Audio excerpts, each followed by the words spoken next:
materialist explanation, which I think you may be offering, if I understand you rightly.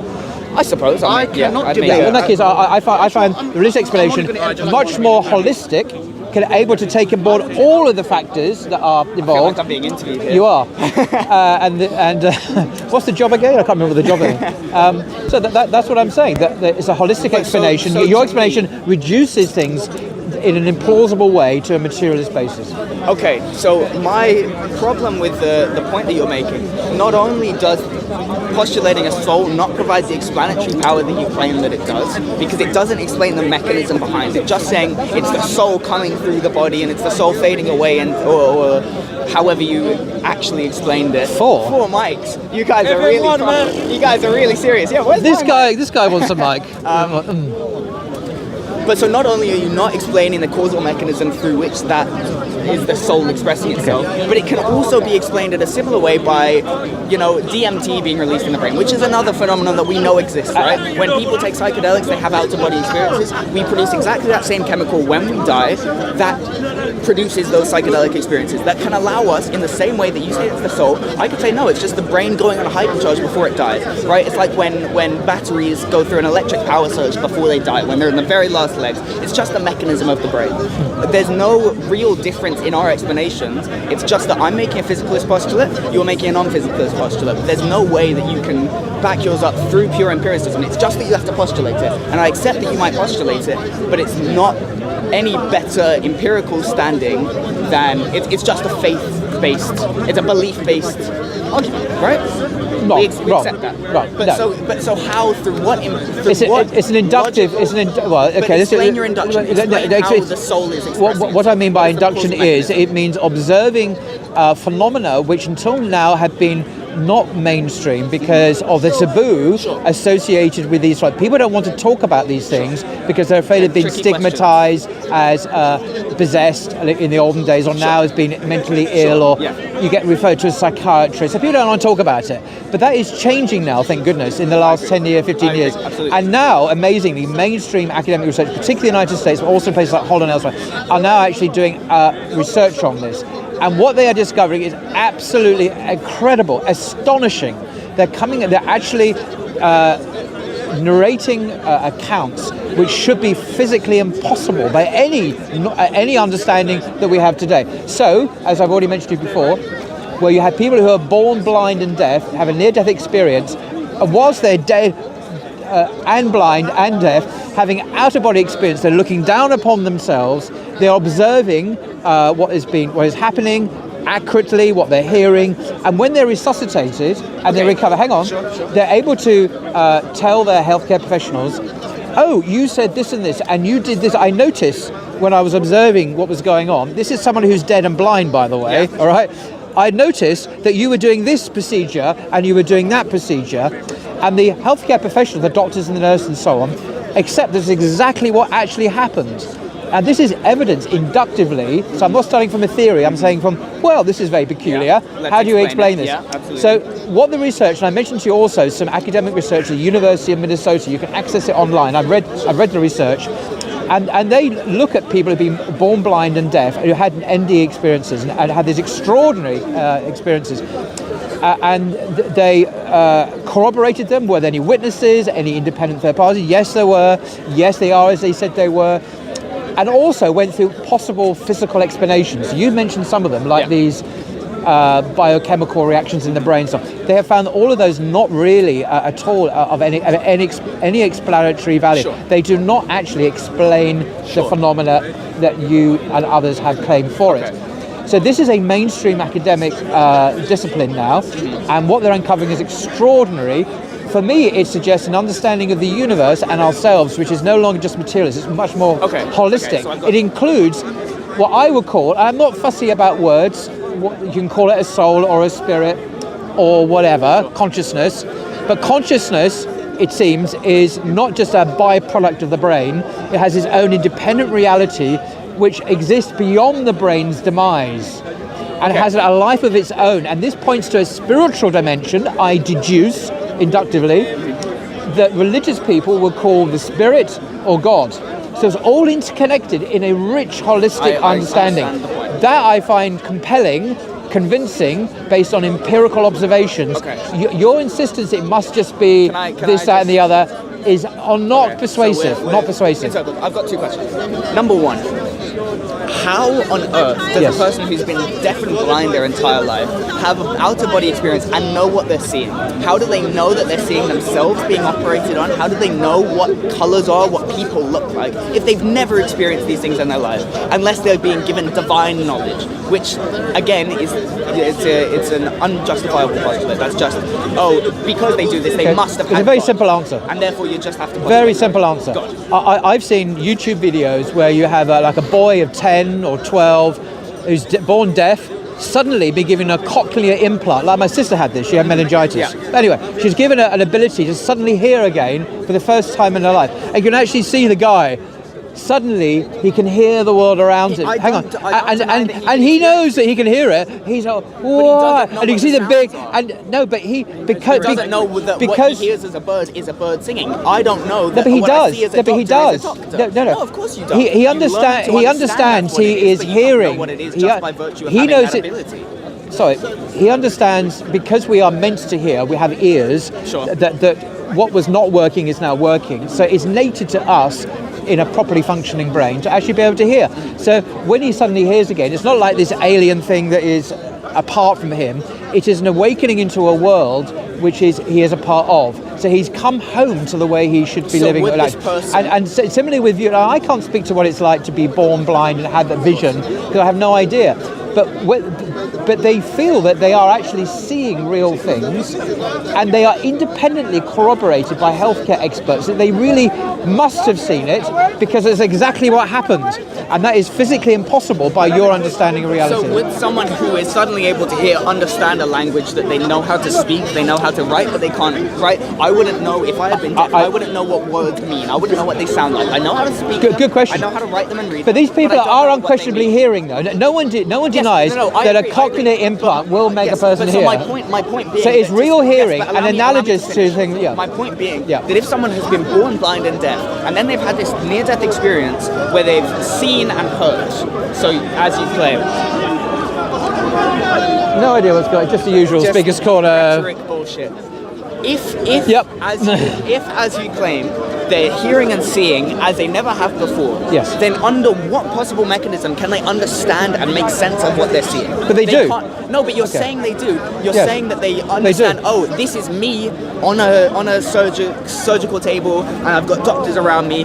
If I've never seen those things, I don't know what they are. If I've never seen them, I understand your point. But the point is this, I can't speak to your answer in that I've never been in that situation, but yes. I can say from the reports on this, the literature on this is vast now and academically period. If you look at the literature, people do actually objectively view things, and we know that not just because they say so, because it's independently fact-checked by people. Hang on, let me finish. So we know that the experiences they have are authentic, because you couldn't just imagine any old random stuff and get it right like that. It would have to be real. So I'm not bothered about how the veracity of it is checked out. How do they really understand a doctor as a doctor? But the fact is, if they see a guy in a white coat doing the surgery, and they actually observe that accurately and report, well, he did this and this and this, whether or not he really understands what a medical doctor professionally how can he report is not the point. Know what it is? But he does. But how can he? What? If he doesn't know what it is, then how can he? I haven't read the literature to which you're directly this would be John referring. Locke then, about sense perception. Can people have sense perception of medical procedures and accurately report a man doing this and the colours and the noises and the sounds? Can they report that accurately whilst not perhaps understanding the full depth of what's not happening? Not understanding any depth of it. Well, no, they must have some understanding, because they report a human being doing so and so. They have some understanding. This is what they report. Now, you may not understand how they can do that, but do they report it? Yes. Is what they report accurate? Yes. Over and over again in peer-reviewed situations that are fact-checked by independent witnesses. This is all fact.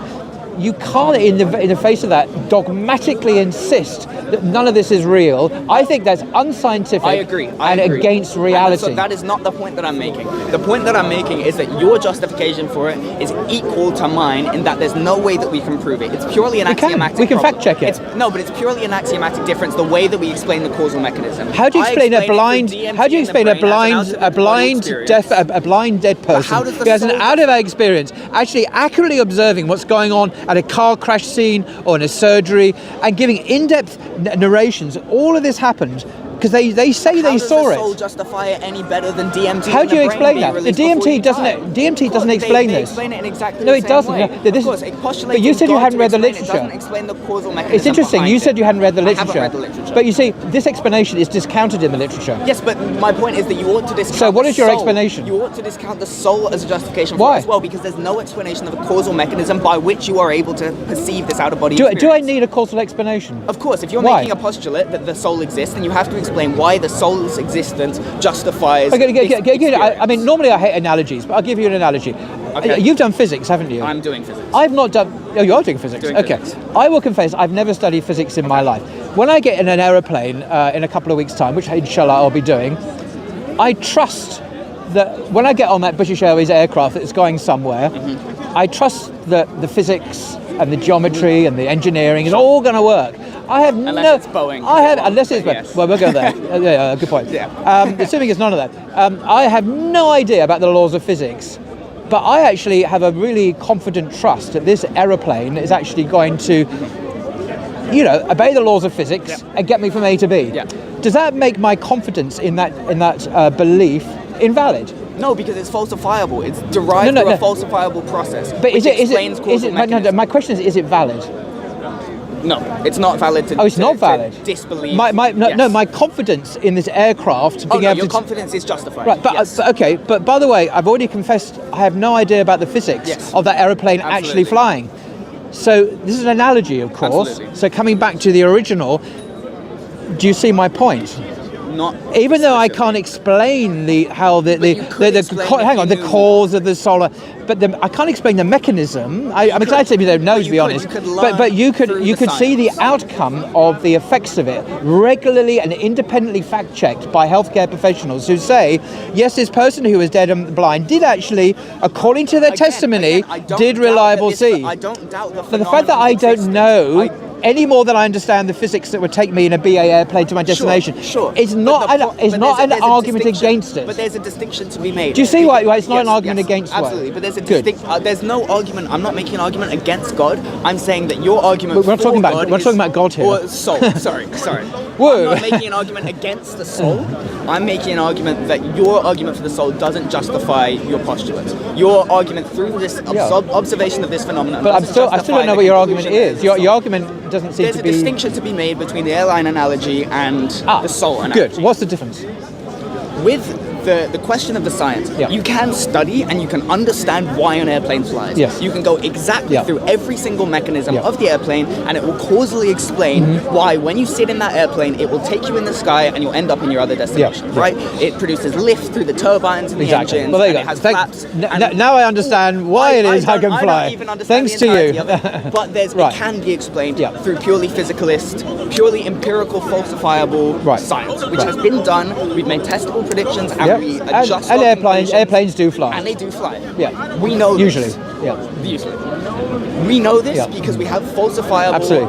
evidence and methodology through which we can determine the best explanation. How does that relate to my original point? When you say, oh, I don't know how the soul works, Yeah. you can't know how the soul works. Oh, why? Because it's entirely separate from this. Can't. So the can't. You can't explain the causal So suddenly this word "can't" has appeared, and I don't. You can't explain the causal Where does that come well, from? Until you explain the causal mechanism. No, there's no, no. Or explain how I might derive No, the no. knowledge of Are that you causal saying in mechanism. principle it's impossible? Yes. Ah. I'm saying it's Okay. epistemically impossible. Why to is it impossible? understand. Where do you get that knowledge from? That's impossible epistemically. Because there's no testable prediction that you can make to justify it. Okay. Well, I've already given you a repeatable test. No, hang on. No, you haven't. You've expressed that this phenomenon exists. You've said many, many times, right? We can look back at the camera footage. You've probably said 4 or 5 times that this phenomenon exists.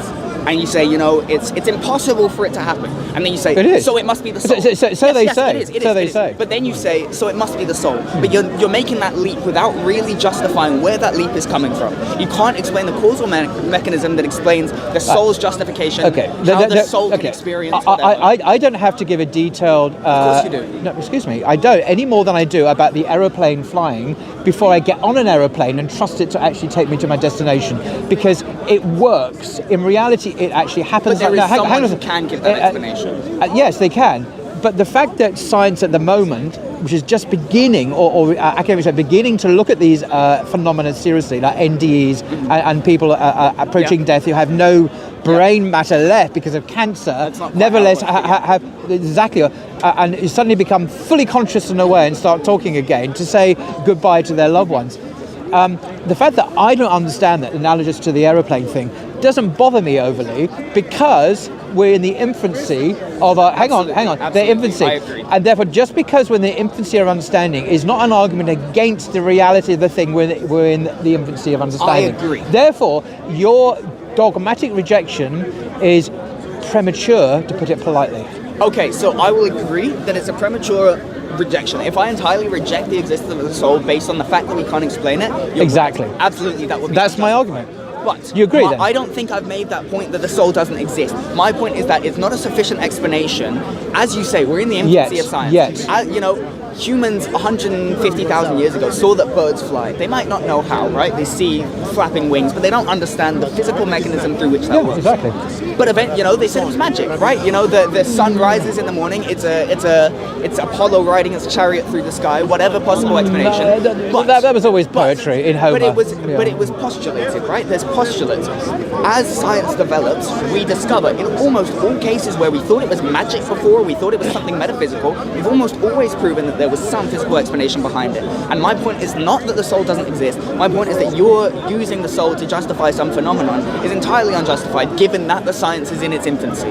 Given that we don't know enough about it to say that it's a soul, and therefore, this originally stemmed from our conversation about free will and about God, which was God. Well, that was ages ago, wasn't it? Yeah. But it originally stemmed from that.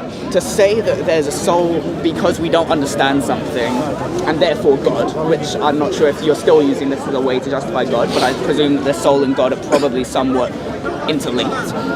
It's not justified to make that further postulate because we don't understand. Okay, right. This is taking us back to deeper issues here to do with the nature of Western science. And my disagreements with some aspects of the way Western science has been done over the last several hundred years, and that my reading of it ever since the Renaissance in the West, science predates that. In the Muslim world, science was very advanced in medicine and surgery and physics and other areas. But in the West, it took a decidedly materialist turn under people like Bacon and others, and it became militantly anti-God, anti-metaphysical, exactly. And I think that's a misunderstanding. Can I explain why? Can you let me finish? Because you had I'm giving you my response. Of course. Pardon. So I think that is the case. Clearly, we can look at the works of people like Thomas Hobbes, for example, one of the, and his readily insistence, Descartes and others, on looking for materialist explanations.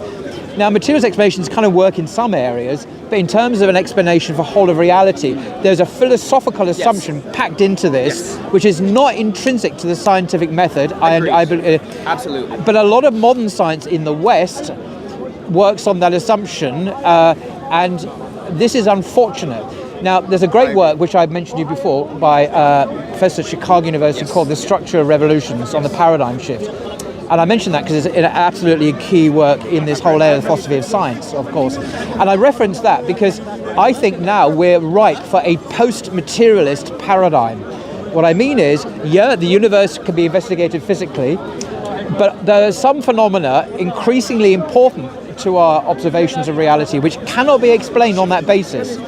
And many scientists in the West are still dogmatically insisting that we dismiss these phenomena because they don't fit in with science. But for me, this is a particular kind of scientific practice. And can I just get back to the point about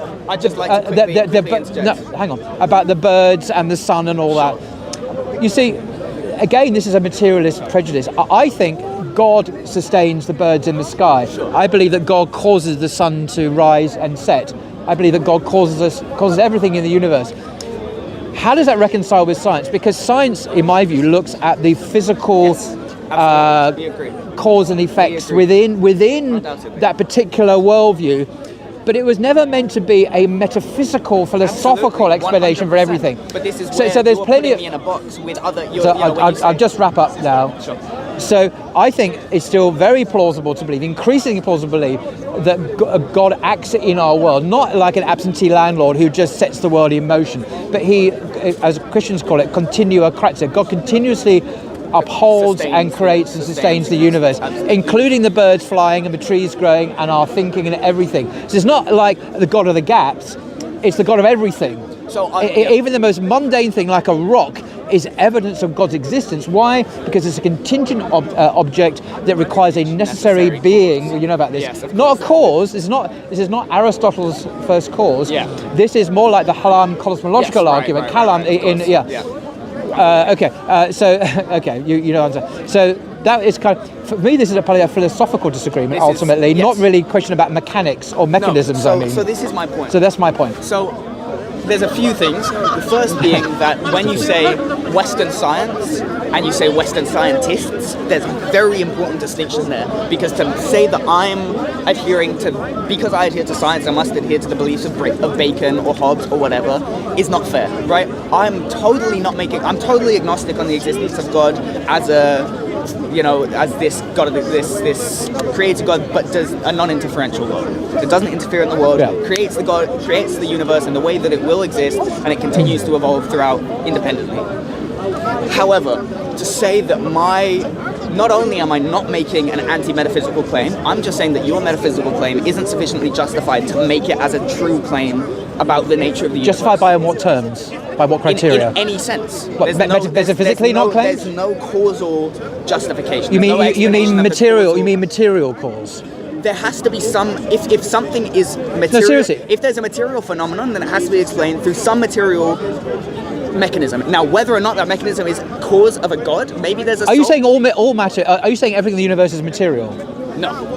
Right. What about your thoughts? Are your thoughts just material? I would say yes. Really? But but no one's ever seen your thoughts. Absolutely. It's possible scientifically to see your thoughts. Absolutely. I believe it's some kind of emergent property, but it's hard to explain. I don't know because science hasn't got there yet. But why can't they be non-material properties? They possibly could be. No, but why can't they in principle? In principle, why can't there be? There's no reason in principle why they couldn't. Well, there we are then. But I can't say that they are because I haven't got a sufficient reason to justify. But how would you find out if they were? What methodology would you adopt? I couldn't say. But you already have said. What's your name, by the way? What's your name? Leon. Leo. Leo. Yes. Okay. Leo, you've already given us your methodology. You said it's materialist, and I'm saying that you've admitted that there could be thoughts in your mind which may not be explainable by materialist criteria. So therefore, non-material phenomena in the universe might exist. Might. Yeah, but they might not be accessible by the materialist explanation. Might not be. Precisely. So all I'm saying is that there are such phenomena. There's abundant empirical evidence for them in all the examples I've given. Therefore, materialism is inadequate to explain them. You're saying that they can't be explained through materialism, but what is empiricism if not material? Oh, no, very, very different. The empirical method is the inductive method. It has no metaphysical properties. What way? Well, a deductive argument is like a tautological argument. All unmarried men are bachelors, which is profoundly uninteresting, obviously. But an inductive one is like a synthetic. You have to go out and look. Of course. Now, I'm saying empirically we can observe deaf and blind people from birth who die, have amazing out-of-body experiences, observe accurately and fact-checked independently. They have these experiences. I'm saying that's an empirical observation that is now very well researched and published in the academic work. Therefore, can a materialist explain that phenomenon? Say, no, they've all been tested. What about drugs? What about the brain having a last spasm of activity? All this has been looked at and they found not to be credible explanations. So therefore, inductively, I deduce that these things have legs, if you like, as non-material properties. That's my technical term. A bit of a contradiction to say to do something inductively now. You induce. Yes. Okay. Yes. So my other point is that To say that science is fundamentally anti-metaphysical is a total misunderstanding of the Western scientific method. science. Western science, whatever you. But whatever not all kind of it, not all of it, but a lot of it. A but lot of it's it. not. The dominant Okay, paradigm. if you Dominant ask- paradigm. So the fact, the existence of religious scientists goes entirely against this. You can have an understanding of the physical mechanisms of the universe and understand that it's entirely physical. Newton. You can. Newton was very And religious. you believe in God. Because you're not making any claims towards the metaphysical. You're not saying the metaphysical doesn't exist. Actually, you're not he- saying the non-physical doesn't exist. Actually, you're he- just saying yeah. that we have these physical phenomena that can be explained in terms of pure mathematics and science. We can explain them. But Newton thought these were the actions of God. Newton is 300 years ago. No, and no, he's but no, operating no, but in a he- totally he- different paradigm. he- But my point no, is he's that not. you He's can- operating in the modern of course- paradigm. No, of course he's not. He's not operating in Einstein's relativistic paradigm, which No, is no. totally but fundamentally in terms of the shifted our scientific paradigm. method, he But yeah. the point being that you can adhere to the scientific method without making anti-metaphysical claims. And just to say that because I am using science as a basis to determine my beliefs, I therefore am making a claim against the soul is not what I'm doing. And I think I've repeated myself quite a few times to say that I'm not saying the soul doesn't exist. I'm saying that it doesn't seem to me a sufficient explanation for these phenomena to just say the soul is the reason. Because that, just the existence of the soul doesn't really explain anything. In the same way that just the existence of God doesn't explain how the universe came to be. God has to have created the universe somehow, right? Whether or not he thought it into existence, there has to be some way in which existence became a thing. You know, in which the universe came into existence, right? No, I'm not made. Okay, well, we're going around in circles now, and I agree we are, and I think the empirical evidence suggests very strongly the existence of a non-material entity. Call it spirit, soul, consciousness, self, whatever you want to call it. I don't care what it's called. That is not explicable on materialist premises at all. But there's lots of empirical evidence for this, and this amazingly overlaps perfectly with the religious understanding that Jews and Christians and Muslims have about the soul. And I'm saying that this convergence between empirical observations and religious beliefs is one of the defining moments of our civilization. And now we need a paradigm shift away from a materialist understanding, which is dominant in the West. You may not agree. Sure. I believe it is dominant in the West. From this to a post-materialist paradigm, which can holistically incorporate all of these things and not attempt to explain them away as you have done. You talk about these kind of drug effects. All of this is unconvincing when you go through these possibilities. They have not been seen to be adequate explanations for this phenomena. So I'm calling for a new paradigm, one that is much more holistic, and I think it will happen. It is happening actually at the moment, particularly in the US, where you see these emerging scientific think tanks with very prominent physicists and chemists and others who are actively discussing these very issues. It's not some cranky thing at all. So this is great. This is great news.